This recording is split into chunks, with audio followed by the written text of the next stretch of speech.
Ouais, salut à tous, c'est Sturi, on se retrouve pour le NXT Takeover Cardiff. Qu'est-ce qui s'est passé dans un décor qui n'est absolument pas celui d'habitude, parce que comme vous le savez, je vous l'avais annoncé via mes réseaux sociaux, sur mon compte Twitter. Si vous ne me suivez pas encore sur Twitter, c'est @SturiKane.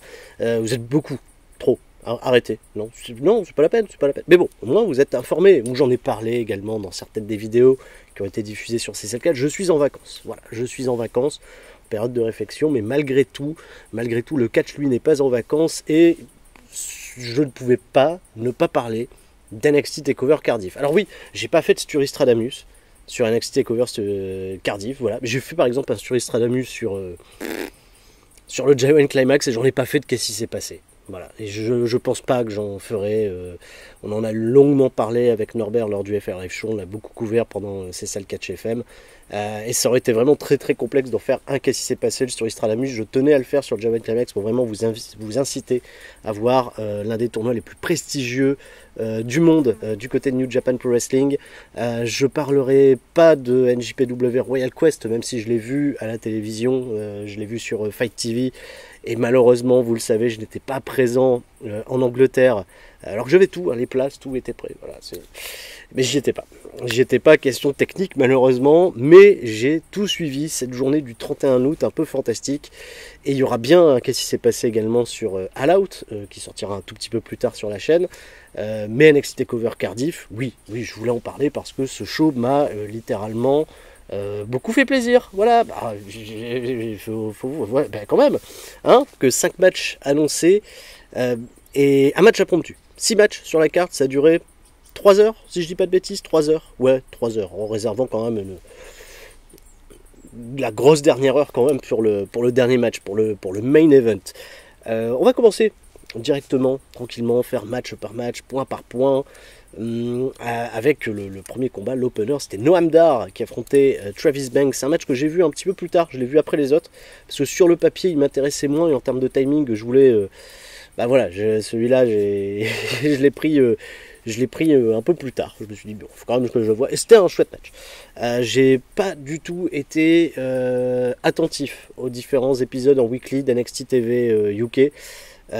Mais en revanche, je pense que je vais sincèrement m'y remettre, m'y intéresser d'un peu plus près, pour la simple et bonne raison que, étant donné qu'NXT passe à la télé, la version US passe à la télé désormais à partir du 18 septembre, voilà, ce sera USA Network, on aura pu NXT en weekly sur le WWE Network, voilà, parce qu'ils vont être aussi confrontés au même problème qu'avec Raw et SmackDown à l'époque, on les aura avec un décalage.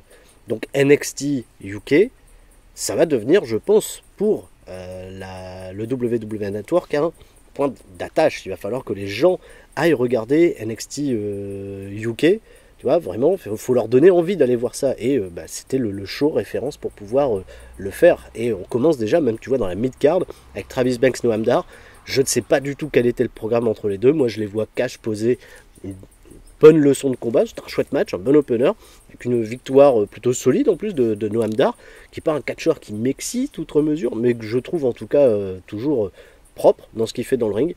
Voilà, moi j'ai passé un bon premier petit moment sur ce combat. Travis Banks qui est enfin, hein, tu vois, sur un NXT UK Takeover, le malheureux qui n'avait pas pu y être la dernière fois en raison d'une blessure, et c'était Finn Balor qui l'avait remplacé au pied levé pour aller affronter Jordan Devlin, pardon, qui selon moi est un gros absent de cette carte.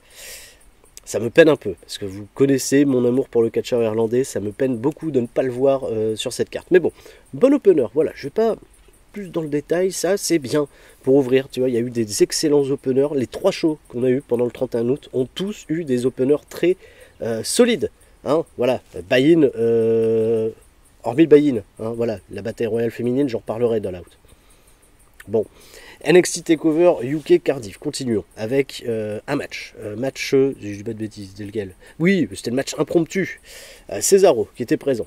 Il l'avait annoncé, il est présent, mais est-ce qu'il allait être là pour combattre ou autre? Il est venu pour combattre. Il l'a dit, boum, clac, il a été défié par Ilya Dragunov. Alors, Ilya Dragunov, catcheur d'origine russe, qui a essentiellement évolué du côté de WXW en Allemagne. Ilya Dragunov qui arrive sans une énorme réaction comme il pourrait la susciter en Allemagne ou autre. Alors j'ai pas non plus été très attentif au début d'Ilya Dragunov sur le produit NXT UK TV, mais force de constater que la collection elle s'est pas encore faite, hein, véritablement, hein, voilà, parce que là il va falloir réfléchir avec Walter qui conserve son titre, qui tu vas devoir construire pour amener face à Walter, et qui va battre Walter, tu vois, dans cette branche UK. Là j'ai de gros doutes, je pense. Même s'il a fait une super prestation, il a été mangé dans tous les sens par un Cesaro qui remporte le combat, je crois, en 11-12 minutes, qui ont été mais alors très très bien remplis. J'ai beaucoup apprécié ce combat. Ça fait plaisir de voir Cesaro s'éclater et catcher, voilà, devant un public voilà, de folie. Voilà, le public NXT UK est ce qu'il est, il est super chouette à suivre, ça c'est évident. Moi j'aime beaucoup le public NXT UK. Cesaro, puis là, ce serait bien quand même qu'il reste, tu vois, quelques semaines, voilà, quelques mois même, tu vois, de ce côté-là. On aime voir Cesaro faire du catch, et malgré le fait que il est totalement, mal sous-utilisé, je dirais, dans le roster principal, ça reste néanmoins un superbe catcheur qui va plaire, hein, quoi qu'il en soit, à ses publics un petit peu plus exigeants de catch. Et Ilya Dragunov, est-ce que c'était le bon choix pour le mettre over, pour lui faire une connexion avec le public? Il aurait fallu qu'il ait, je pense, de plus gros accomplissements pendant le match, et c'était vraiment une grosse déballe pour Cesaro. J'ai un peu peur quand même pour Ilya Dragunov par la suite, même si je sais qu'un match au sommet, bien buildé face à Walter, ferait un excellent combat, mais voilà, il faut trouver le face fédérateur, voilà, qui fédère les gens à fond la caisse pour aller battre Walter, parce que Walter, là, ça va être un run, mon pauvre, pour aller le chercher. Ah, ça va être costaud. Donc victoire de Cesaro et Dragunov. À voir pour la suite. Les championnats par équipe d'NXT UK ont été défendus par les Grizzled Young Veterans, à savoir James Drake et Zack Gibson. Alors Zack Gibson, très bonne shape, hein, voilà, peut-être le meilleur physique qu'il ait eu depuis toutes ces dernières années. Et James Drake aussi, hein, ils étaient très très beaux, tous les deux, les champions, avec un registre. Alors, un peu flashy, ce qui sort un petit peu de leurs habitudes, j'ai trouvé. Je les ai trouvés un peu plus flashy qu'à l'habitude, mais la même logique, la même technique, tu vois, que des catcheurs comme le Revival, tu vois, dans la complicité par équipe, à vouloir bien découper le ring en deux. Alors là, c'était en 3 parce que c'était un triple threat. Voilà, moi, je les ai vraiment trouvés super cool, des bons champions. À côté de ça, on nous a mis Gallus, enfin une partie de ce qui reste de Gallus, à savoir Mark Coffey et Wolfgang, qui ont été, je vais pas dire transparents, ils ont eu des petits moments. Ils ont ajouté au match, mais voilà, on aurait peut-être pu s'en passer de tous ces bons hommes. Et enfin, la dernière équipe, celle qui a volé le show, à mon sens, c'est Mark Andrews et Flash Morgan Webster, qui se sont vraiment trouvés une connexion excellente. J'ai vu Flash Morgan Webster pendant des années dans le circuit indépendant, essayer des équipes, notamment la dernière en date que j'ai, c'est avec Mark Haskins, du côté de Progress Wrestling. Il y a eu des trucs en effet avec Mandrews, mais Mandrews a fait une grosse partie de sa carrière en indépendant en équipe avec Eddie Dennis. Là en fait les deux Gallois ensemble pour être voilà, les héros locaux se sont, mais je trouve, parfaitement bien trouvés dans cette composition, dans cette équipe. Ça a vraiment donné quelque chose de... Voilà quoi, j'ai plus la durée exacte du match. Est-ce qu'on peut me la redonner? Oui, 20 minutes 20, grosse action. J'ai pas trouvé qu'ils ont été autant dans la surenchère que Tyler Bate 37 contre les Grizzled Young Veterans au premier NXT UK Takeover. Je trouvais que c'était un peu plus mesuré, puis il y avait 3 équipes, donc forcément ça donne plus de place, plus de temps pour que tout le monde puisse se confronter. Il va falloir penser, tu vois, à amener peut-être de nouvelles équipes, hein, parce que ça manque peut-être un peu d'équipes du côté de NXT UK, j'en suis pas sûr. Ce serait dommage d'avoir des équipes comme ça fort composées sur le tard, sur le pouce, et le circuit UK apparemment il fait un petit peu son choix là-dessus. Des mecs comme les plus grands aujourd'hui, c'est peut-être aussi open dans le circuit UK, ils veulent pas aller apparemment à NXT UK, ils veulent pas signer avec WWE, ils veulent pas s'engager, ils sont plus proches aujourd'hui de New Japan. Il va falloir peut-être trouver de nouvelles équipes, ou peut-être même aller au-delà des frontières anglaises, enfin des frontières britanniques, aller chercher des grosses équipes en Europe. Il y en a pas mal. Il y en a en France, il y en a également en Hongrie, voilà, il y en a en Allemagne. Il y a des équipes, et il va falloir aller les chercher. Les légionnaires, voilà. Non? Bon, à voir. Et super victoire, grosse réaction, hein, pour Flash Morgan Webster et Mark Andrews qui remportent le match. Alors ça c'est chapeau, joli. Last Man Standing match, c'est Joe Coffey qui va réussir à venir à bout de Dave Mastiff dans un combat qui a duré, peut-être quand même, qui a dû dépasser un peu le quart d'heure. Last Man Standing, je ne sais pas du tout ce qui a établi les deux hommes en arrivée là. Joe Coffey, je sais qu'il a été le dernier challenger au championnat de Pete Dunne au premier NXT UK Takeover, et Mastiff était un peu construit comme un monstre, tu vois, de mid-card, de upper mid-card, un peu inarrêtable. Et là, c'est une victoire, je pense, essentielle pour Joe Coffey s'il veut continuer à toucher le haut de la carte de NXT UK. Je pense que c'est un projet quand même de Triple H. On lui a pas confié un main event pour rien. Je suis pas hyper à l'aise avec Joe Coffey dans le main event d'NXT UK. J'aurais préféré le voir en équipe avec son frère, d'ailleurs avec Mark Coffey. Pour moi, ça aurait fait plus de sens que Wolfgang. Voilà, que ça soit Wolfgang qui lui soit propulsé un petit peu plus haut. Mais Joe Coffey, plus charismatique, c'est le leader de Gallus, et un petit peu plus voilà, versatile, un peu plus old school aussi dans sa manière d'être. Wolfgang, il essaye un peu plus d'être flashy malgré son gabarit. Ça aide, je pense, quelqu'un comme Joe Coffey. Alors le match était assez fun à suivre. En tout cas, j'ai bien aimé les 5 premières minutes avec cette corde du ring qui pète. Voilà, il y a toute une corde qui lâche. Work ou pas, peu importe, je m'en fous. Même si ça n'a pas été worké de base et que la corde a vraiment pété pendant le match, l'utilisation derrière qu'en a fait Mastiff était vraiment très très très intéressante. Là, tu sens quand même qu'il y a l'expérience. Toute la partie bataille dans le public m'a plus gêné. Ils ont fini derrière la table des commentateurs pour le spot final. Et ce qui me gêne un peu, c'est qu'il n'y a pas de retransmission sur grand écran, tu vois, pour le public. Donc ça condamne les gens qui sont à l'opposé de ne pas voir l'action. Donc j'ai senti, voilà, que les réactions live étaient un peu moins fortes, moins impressionnantes. Pour la télé, ça allait, ça passait, mais quand tu regardes NXT UK à la télé, tu as envie aussi d'avoir un ressenti général très très bon de la part du public, et on l'avait pas. C'est pas grave, voilà, on va pas s'en plaindre, on a quand même eu de la très très bonne action. Oui, si c'était à noter, tu vois, c'est un bon 3 un quart, hein, des familles. Bien, tu vois, pour passer après un grand moment où ça a spoté dans tous les sens, c'était un bon moment pour souffler. Le championnat NXT UK féminin défendu par Toni Storm contre Kay Lee Ray. J'ai senti tout de suite que Toni Storm, qui a été écartée de pas mal de shows de catch indépendants, était limitée. Elle était très limitée dans le ring, et Kay Lee Ray va réussir à la battre en lui appliquant 3 fois son finish à des moments divers dans le match. Mais si tu te dis qu'elle l'a porté 3 fois son finish dans un combat qui a duré 10 minutes, c'est que Toni Storm, elle a été, voilà, un peu plus exposée qu'à l'habitude, parce que ton but quand même quand tu catches, c'est d'éviter de te manger un finish, et c'est pour ça qu'ils arrivent vers la fin de match quand t'es vraiment voilà, quand t'as vraiment plus la possibilité, plus la force de baisser, de garder ta garde haute, que tu te prends le finish. Et Kay Lee Ray, 3 fois dans le match, elle a réussi à mettre son finish. Il y a eu deux near fall pour Toni Storm, mais le dernier était suffisant. Donc je sais pas, ça a fait un finish un peu flat de ce fait, mais ce qui va pas être gênant, parce que là encore pour la foule c'est un bon moment, un bon moyen de souffler.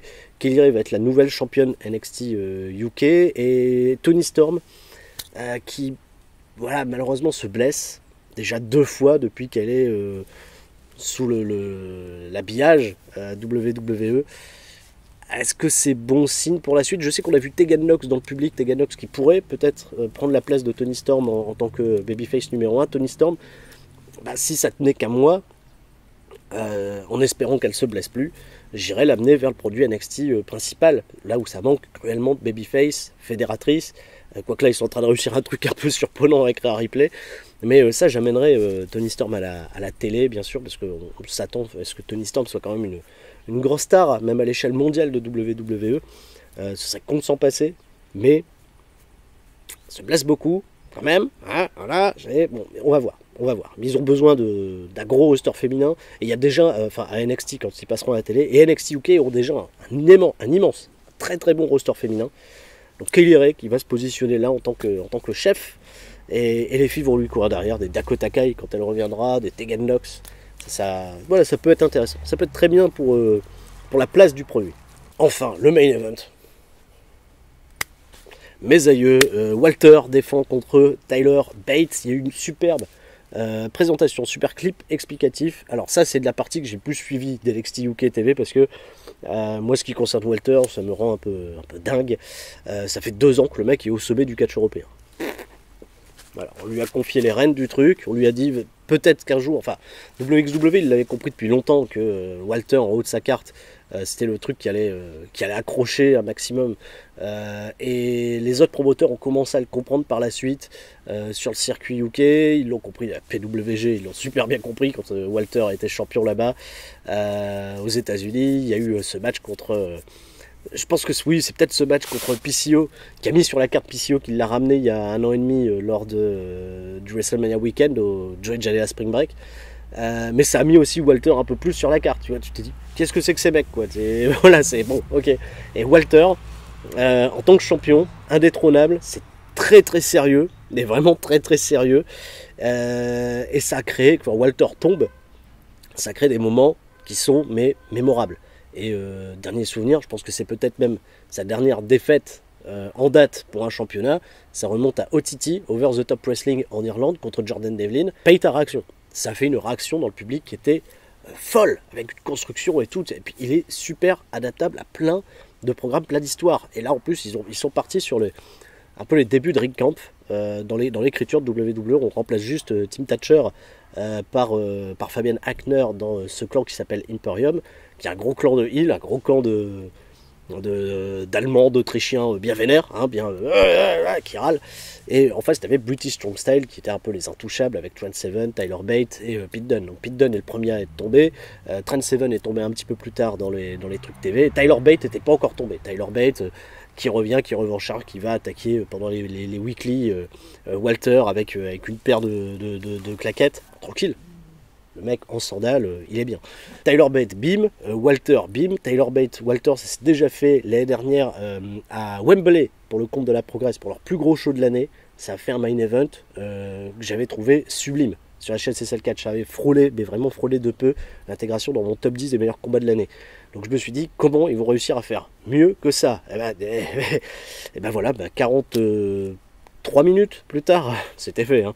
C'était fait largement avec un investissement émotionnel de la part du public comme j'ai rarement vu. Il y a une performance athlétique des deux lutteurs. Alors on n'a pas eu un Walter hésitant comme on aurait pu lui dire à NXT TakeOver au NXT TakeOver de WrestleMania où il est devenu champion. Là il n'a pas été hésitant du tout Walter. Là il a maîtrisé son sujet du début de A à Z et Tyler Bate était l'underdog qui devait se battre pour aller chercher ce qu'il méritait. Et tout l'idée de ce match, c'est ça, c'est que Tyler Bate, c'est le big strong boy, c'est le petit gabarit qui est capable de soulever, tu vois, la grosse machine Walter, de lui résister, de se dégager à la fin au compte de 1. Dans l'histoire de David contre Goliath, voilà, moi c'est des histoires auxquelles je suis très très sensible dans le monde du catch.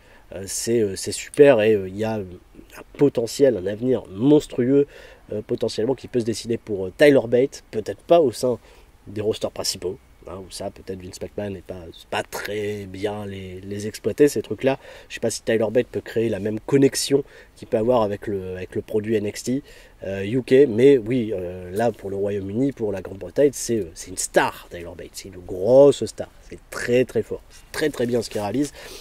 Et ça se termine avec, alors on va peut-être entendre là des chiens, hein, Big Dog, Roman Reigns, dans les parages, Big Dog. Je suis pas chez moi, il y a les chiens, il y a le loup aussi, le loup, Baron Corbin, peut-être qu'on les verra, peut-être qu'ils viendront me faire un bisou tout à l'heure. Tyler Bate, je le disais, oula, ça va loin. Et comment il s'appelle? Et Walter, voilà, grand champion, qui gagne à la fin. Les gens dégoûtés forcément, mais ils viennent de passer quand même un agréable moment, un gros main event. Alors, je me suis peut-être enflammé sur les réseaux sociaux en disant que c'était mon match préféré de l'année, mais j'ai tellement kiffé ce moment les copains que il y a les camions qui passent aussi. Alors je me suis peut-être enflammé sur les réseaux sociaux quand j'ai dit que c'était mon match préféré de l'année. Parce qu'il y a tellement de matchs, mais par moment tu réfléchis pas, j'ai le match préféré de l'année. Il y a des choses. En effet, quand je l'ai revisionné avec Norbert me dit, écoute, le selling quand même sur le dos de Tyler Bate n'a pas beaucoup de sens, parce que malgré qu'il se fait laminer le dos, il arrive quand même, tu vois, ça l'handicape jamais pour la suite. Il n'y a que un moment où ça l'handicape un peu, c'est quand il essaye la première fois de porter Walter sur les épaules, il s'effondre, mais après tout le selling du dos, il n'a pas forcément, tu vois, le rappel d'aller se tenir le dos, ou what, etc. Mais, j'ai souvent l'impression que c'est un peu le catch moderne qui veut ça. Ouais. Ouais, bah oui, parce que même, regarde, même Kazuchika Okada, aujourd'hui, il peut se faire latter le genou par Hiroshi Tanahashi et quand même caser ses dropkicks. Voilà, easy money. Bon, Côté Ibushi, oui, j'avais bien aimé son selling contre Jay White, donc c'est un peu compliqué. Est-ce que le catch, est-ce que justement par rapport à l'évolution, la modernité du catch, est-ce qu'il faut être plus vigilant à ce genre de choses-là, parce que les catcheurs dépassent ces codes-là, parce que ce qu'ils veulent en priorité, notamment dans des structures comme NXT UK, c'est la réaction du public, et c'est là aussi où tu peux vraiment juger la qualité d'un match avec l'émotion que tu ressens. Si tu es un petit peu plus méticuleux, un peu plus scientifique, en effet, il y a des choses que tu peux retirer, tu vois, de tes critères de jugement. Moi, sur le coup, j'ai vraiment passé un incroyable moment. C'est un match que j'ai déjà revu deux fois de ce fait, et que je reverrai, je pense, encore avec plaisir. En tout cas, un match qui m'aura marqué, et je pense que c'est ça aussi qui fait qu'un match peut être qualifié d'un match de l'année. C'est la manière dont il perpétue dans le temps. Hein, voilà. Et ça, c'est important. Tu vois, par exemple, Omega Okada, voilà, on en parle encore. Tu vois, il y a des matchs comme ça. L'importance d'un combat, c'est un match pour lequel on en reparle encore en bien, hein, pas en mal. Pas à dire, oh là, tu te souviens de Sarita contre je sais plus qui là, chez TNA là. Oui, c'était minus 5 stars. On sait, ça on parle pas. C'est pas ça les matchs de l'année. Les matchs de l'année, c'est là, émotion, tout, bravo. Qui battra Walter? La grande question. Qui battra Walter? Si vous voulez mon petit avis. Pas NXT UK. Moi, j'adorerais, dans le circuit UK, là, pour les un peu plus connoisseurs, j'adorerais que ça soit Dan Moloney qui fasse tomber Walter. Ouais, parce que je le trouve fantastique, ce gamin. Je trouve qu'il a une évolution qui est incroyable. Et si là, demain, je dois refaire mon top 10 des catcheurs à suivre, 2019, Dan Moloney est très bien placé. Il est très haut. Très haut. J'adore ce gosse. Et j'ai hâte de voir de quelle structure va faire le Walter... Walter Dan Moloney, je pense que ça pourrait se profiler chez Fight Club Pro, parce que Fight Club Pro, il est un peu plus hot, le gosse. Mais là, il va faire le tournoi des prospects du côté de Progress Wrestling, et là, j'y crois à fond la caisse. Il a déjà un pied avec NXT UK, mais Walter pourra avoir un règne très long. Un parti comme ça, il pourra avoir un règne bien longué, hein, jusqu'à ce qu'on trouve la petite pépite pour aller le chercher. Mais c'est très bien, ça, Triple H, il a compris comment on book Walter, et Walter va être un champion long, capable de faire des main events très intéressant et très qualitatif. Voilà, j'arrête ici pour NXT TakeOver UK Cardiff. J'espère que cette vidéo vous aura plu. On est sur un format un peu différent, mais bon, peu importe. Voilà, c'est les vacances. Ça me fait du bien de vous parler un peu de catch, et on se retrouvera dans quelques instants. Je sais plus exactement parce que moi je vais la tourner dans la foulée. La vidéo, qu'est-ce qui s'est passé de All Elite Wrestling All Out, où il y a d'autres choses à dire. Je ne vais pas dire plus de choses, mais d'autres choses à dire. Le sentiment est, comme vous le savez, quand je parle de l'Elite Wrestling, n'est pas le même. Petit teaser, comme ça, voilà, qui passe. Je vous fais des gros bisous. À bientôt. C'était Sturi. Ciao, bye bye.